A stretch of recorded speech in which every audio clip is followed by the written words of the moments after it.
अस्सलामुअलैकुम viewers, welcome back to your channel. आपका अपना चैनल है वर्ल्ड ऑफ कोसाइन। आज हम बनाने लगे हैं रेमेडी जो कि बहुत आसान है आपके दांत साफ़ करने के लिए, आपके दांतों से स्केलिंग को रिमूव करने के लिए, पीलाहट को रिमूव करने के लिए। तो यहाँ पे मैंने लहसुन के 2 जवे ले लिए, ठीक है। लहसुन का बहुत अहम फंक्शन है, बहुत इंपॉर्टेंट इंग्रेडिएंट है इस रेमेडी का कि आपके दांतों को जो है बहुत अच्छे तरीके से साफ़ करेगा, शफाफ करेगा, पीलाहट को हटा देगा और स्केलिंग भी रिमूव करने में लहसुन जो है बहुत ज़्यादा फ़ायदेमंद है। जितनी भी आपकी स्मेल आती है मुंह में से वो भी ख़त्म हो जाएगी। तो हमने लहसुन को जो है अच्छे तरीके से ग्रेट करना है। आप इसको ग्रेटर की हेल्प से भी कर सकते हैं। इस तरह से हमने करना है। ज़्यादा भी ये बारीक, इतना ही बारीक हमें चॉप चाहिए, ज़्यादा भी हमें नहीं चाहिए मोटा मोटा। इस तरह से इसका पेस्ट आप बना लें, ठीक है। और ये पेस्ट बनाने में बहुत अहम है, ठीक है। लहसुन इस तरह से इसको आपने ग्रेट कर लिया। यहाँ पे इसका नेक्स्ट इंग्रेडिएंट है, यहाँ पे ऐड करने लगी हूँ मैं नमक। टेबल सॉल्ट है, आपके किचन का सॉल्ट है, ठीक है। ये हाफ़ टी स्पून यहाँ पे ऐड करेंगे। नमक जो है ना आपकी स्किन, आपके जो दांतों के जो गम्स होते हैं ना, उनसे जितने भी जरासीम होते हैं उसको रिमूव करने में हेल्प करता है, ठीक है। तो इस तरह से हम इसको अच्छे तरीके से मिक्स कर लेंगे।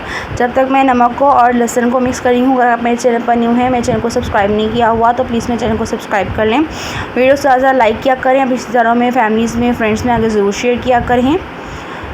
इस तरह से हमें इसको अच्छे तरीके से लहसुन को और नमक को अच्छे तरीके से हमने आपस में मिक्स कर लेना है, ठीक है। ये देखें बिल्कुल क्लियरली मैं इसको मिक्स कर रही हूँ दबा के, ताकि इसका अच्छा से एक पेस्ट बन जाए, ठीक है। अब यहाँ पे बिल्कुल फ्रेश लेमन ले लिया है, नींबू का रस लेंगे हम, ठीक है, 1 चम्मच के करीब तकरीबन। और हाफ इसको पीस मैंने कट कर लिया। मैं यहाँ पे इसका निचोड़ लेती हूँ। ये देखें इस तरह से हमने इसको जो है निचोड़ लेना है लेमन को। ये जो है नींबू का भी बहुत अच्छा इफ़ेक्ट है आपके दांतों के लिए, स्मेल को रिमूव करने में काम आता है, ठीक है। तो आपके जो दांत जो होते हैं ना वो चमकने वाले हो जाते हैं, क्योंकि जब आप स्किन के लिए भी लेमन को यूज़ करते हैं तो ब्राइटनिंग के लिए यूज़ करते हैं, इस तरह के जो दांत हैं वो भी ब्राइट हो जाते हैं, ठीक है। उनमें चमक आना स्टार्ट हो जाती है। आपने इस रेमेडी को हफ्ते में 2 से 3 दफ़ा ज़रूर अप्लाई करना, ताकि आपके दांत अच्छे तरीके से साफ़ और शफाफ हो जाए।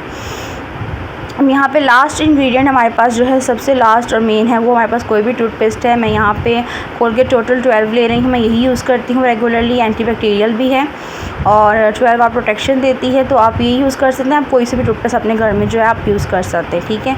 मैं इसका जो है हाफ़ टी स्पून ले लूँगी टूथपेस्ट का। बहुत अहम जो है ये इसका इंग्रेडिएंट है, आपके दांतों की अच्छी तरीके से सफाई करती है। वो टूथपेस्ट जो होती है दांतों की सफाई करती है। सिर्फ कि हर टूथपेस्ट आपके दांतों की सफाई करता है, लेकिन हम इसके अंदर और इंग्रेडिएंट्स को इसलिए ऐड करते हैं ताकि हमारे दांतों की और अच्छे तरीके से सफाई हो जाए, हमारे दांत और अच्छे तरीके से चमकदार और शाइनी नज़र आएँ, और उनमें से स्केलिंग जो है, काला कालापन आ जाए दांतों के ऊपर, सब कुछ रिमूव हो जाए। इसका हम अच्छे से मिक्सचर का पेस्ट बना लेंगे, ठीक है। अच्छे तरीके से हमने, ये आपके हाथों की मेहनत पर डिपेंड करता है जो कितना का मिक्स करते हैं। इस तरह से इसको मैंने फाइनली मिक्स कर लिया है। 5 मिनट आपको लगेंगे इसको लगातार चम्मच को चलाएं, और पाउडर फॉर्म में इसको आप इस तरह से आप इसको एक फ़ाइन मिक्सचर क्रीमी फॉर्म में ले आएँ, ठीक है। अब मैं इसका आपको इस्तेमाल बताऊंगी कि आपने इसको इस्तेमाल किस तरह से करना है। आपने अपने रेगुलर जो है ब्रश लेना है, टूथ ब्रश। मेरा ये रेगुलर टूथ ब्रश है, ठीक है। इसका मैं इस्तेमाल करूँगी।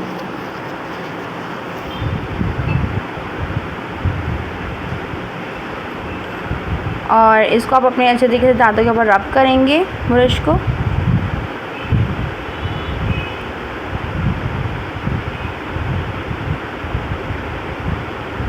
और ये जो है आपके दांतों से जितनी भी आपकी पीलाहट है, आपके डार्क स्केल्स बन जाते हैं दांतों पे, सबको रिमूव करेगा। आपने इस रेमेडी को ज़रूर ट्राई करना है। अल्लाह हाफ़िज़, टेक केयर, फ़ी अमान अल्लाह।